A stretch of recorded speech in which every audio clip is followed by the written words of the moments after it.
श्री वल्लभाधीश की जय, गिरिराज धरण की जय, श्याम सुंदर श्यामने महारानी की, श्री गुसाई जी परम दयाल की, श्री गोकुल नाथ की जय, दाव दयाल की जय, श्री नवनीत प्रिया लाल की, अपने माथे बिराजता सेव्य स्वरूप की बधाई वैष्णव ने जाजा करें जय श्री कृष्ण।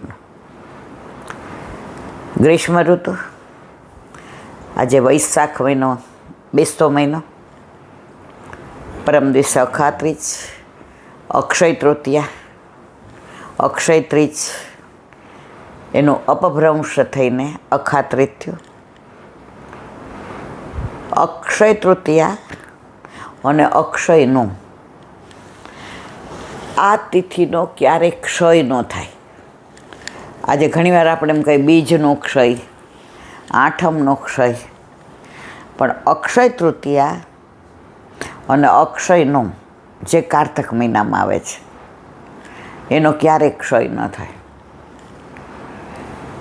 अने आ वगर जोतुं मुहूर्त अक्षय तृतीया, वसंत पंचमी, दशेरा, धनतेरस आ वगर जोईतुं मुहूर्त।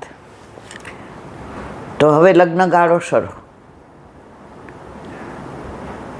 हवे गरमीनी ज ग्रीष्म ऋतुनी ज बधी सेवा અને અક્ષય તૃતીયાથી તો બિલકુલ ગ્રીષ્મ ઋતુની શરૂઆત। સફેદ ગુંજામાળા આવશે, પછી માટીના કુંજા આવશે, જારી આવશે, પણ આપણે ચાંદીની જારી તો જે ઠાકોરજીને રોજ ધરતા હોય અને લાલ નેવડો એ તો આવે આવે ને આવે છે। આપણું છોકરું જે ગ્લાસમાં પાણી પીતું હોય ને એને એની જ ટેવ હોય। એ નાનું હોય ને જે સાલ ઓઢાડતા હોય ને એને ઘોડિયામાં નાખીને એને એ ઓઢાડીએ ને તો જ ઊંઘ આવે। ઘણીવાર આપણે પિયર ગયા હોય એટલે આપણી મમ્મી એમ કે બેબી આ તો જો હાવ કેવી થઈ ગઈ છે, હું નવી કાઢી દઉં। નવી નાખ જેવી ઓઢાડીએ ને એટલે રોવા માંડે, એને એની ઓલી જૂની સાલ જ ગમે। એ દિવસે ચંદનના વસ્ત્ર, ચંદનની પીછવાઈ, ખંડપાઠ, ચાંદીના ખીલોના, હાથી દાંતના ખીલોના, એ દિવસે મોતીના, છીપના એ બધા શ્રૃંગાર આવશે જે ઠાકોરજીને ગરમી ન લાગે। પ્રભુના તત્સુખનો વિચાર। આપણામાં ગુસાઈજીએ રાગભોગ શિંગાર આપ્યા તો એમાં ઋતુ પ્રમાણે જે ઠાકોરજીને સુખ થાય એ પ્રમાણે જ બધું યથા દેહે તથા દેવાય।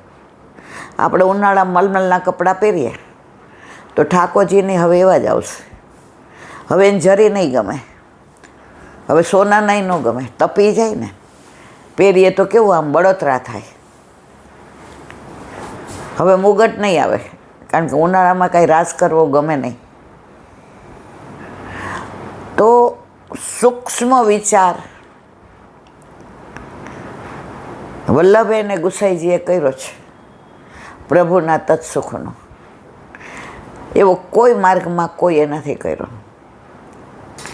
બધાય વિધિ વિધાનમાં માને છે, આપણે પ્રભુના તત્સુખમાં માનીએ છીએ। અત્યારે આપણે મથની લાવીએ અને એની અંદર જ જળ ભરીએ। શિયાળામાં મથની ન હોય, ઠંડુ પાણી ઠાકોરજી ન સુહાય। એ આપણે સ્ટીલનું કે પિત્તળનું કે જે આપણા ઘરમાં વ્યવસ્થા, એમાં એવું ક્યાંય લખ્યું જ નથી સોનાનું ને ચાંદીનું ને, તમારી જે વ્યવસ્થા હોય એ પ્રમાણે પ્રભુને લાડ લડાવો। આજે કોઈ કરોડોપતિ હોય તો શિયાળામાં એ ભલે ને ચાંદીની પેલી મથણી હોય એમાં, તો આપણે સ્ટીલમાં કે પ્રાચીન વૈષ્ણવ પિત્તળમાં.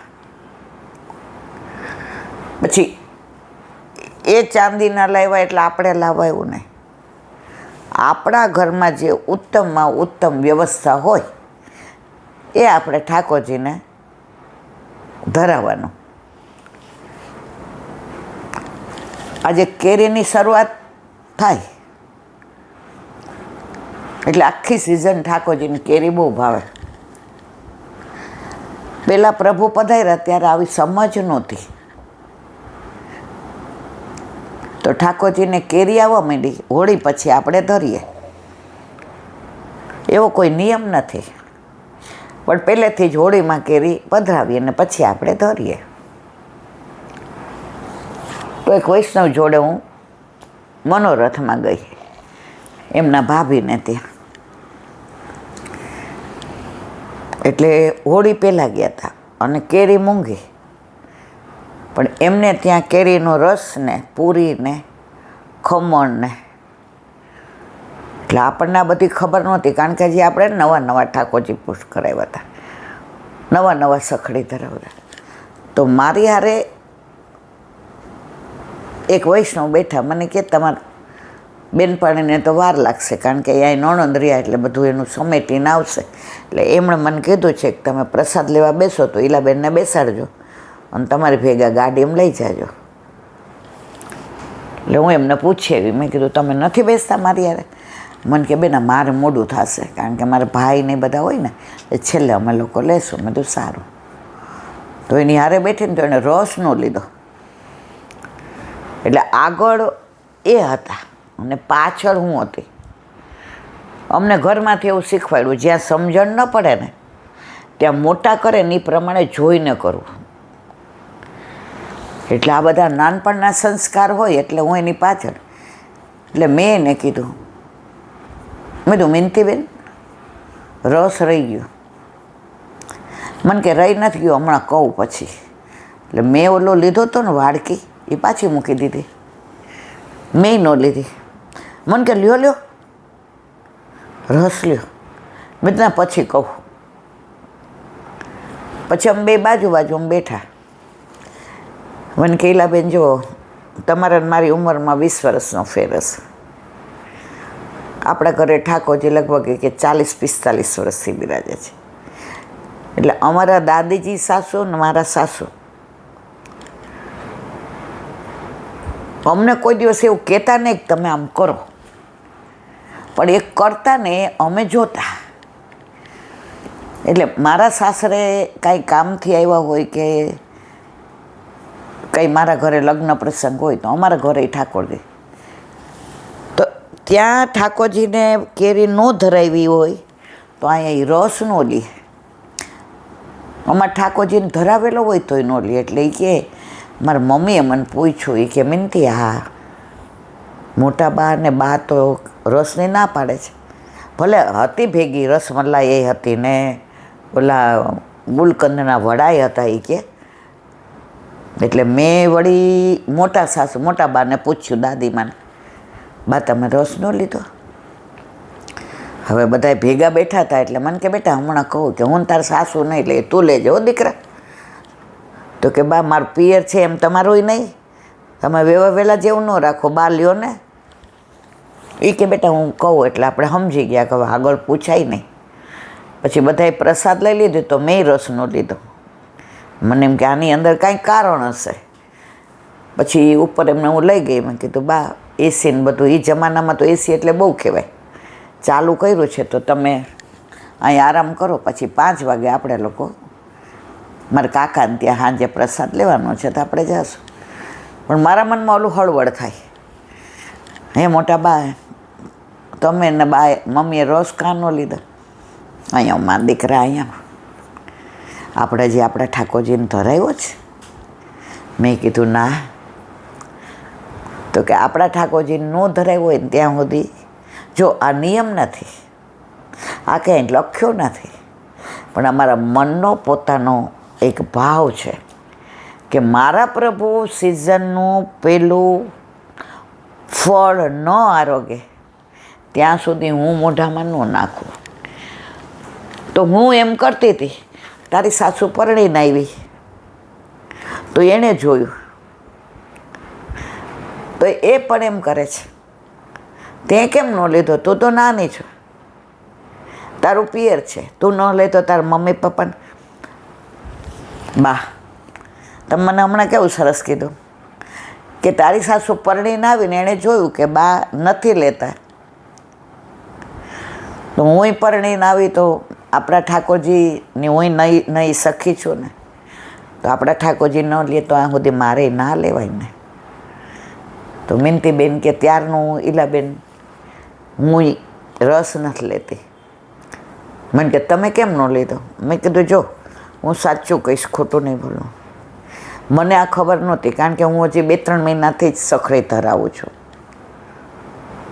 એટલે તમે ન લીધો ને, તમે પછી મને કીધું કે પછી કહું, કારણ કે લાઈન હતી એ મને સમજાવે કેવી રીતે. એટલે મેં તમે ન લીધો ને એટલે મેં ન લીધો. પણ આજે મને જ્યારે કારણ જાણ્યું ને ત્યારે મને આનંદ થયો કે એવા ભગવદીઓનો સંગમાં હું આવું છું, જાઉં છું, કે મને પ્રભુના તત્સુખનો વિચાર આવે એવા સંજોગ ઊભા થાય છે. તો મેં એટલે ન લીધો, તમે ન લીધો. પણ હવે મને આનંદ એ વાતનો કે મારા ઠાકોરજીને મેં નથી ધરાવ્યો ને, એટલે હવે આજથી હું જ્યાં સુધી મારા ઠાકોરજીને નહીં ધરાવે કોઈ પણ વસ્તુ હોય તો હું ના લઉં.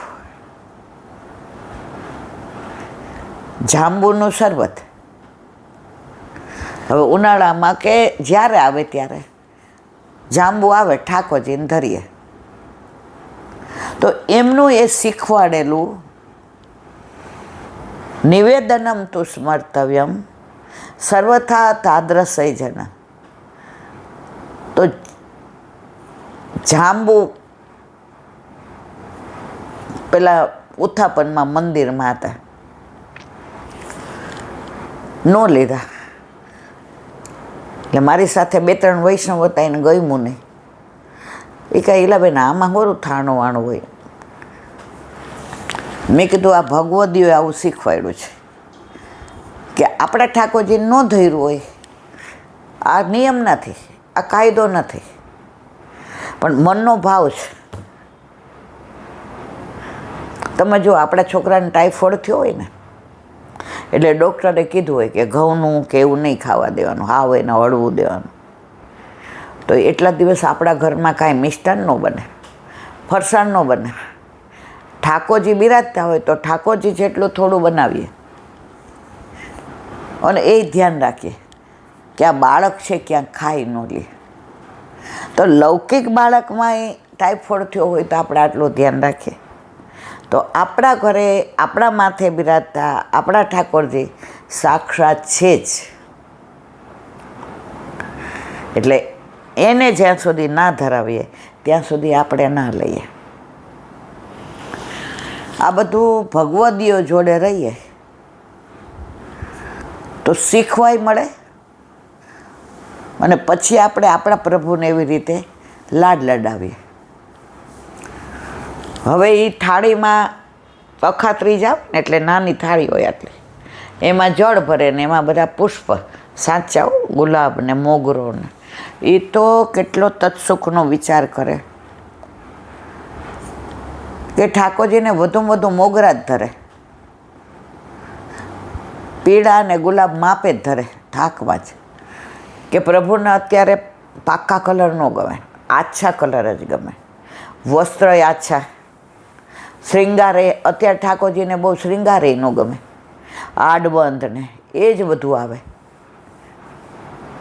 અત્યારે પૂરેપૂરા વસ્ત્ર ધરાવીએ તો એને ગરમી થાય. આ પ્રભુના તત્સુખનો વિચાર.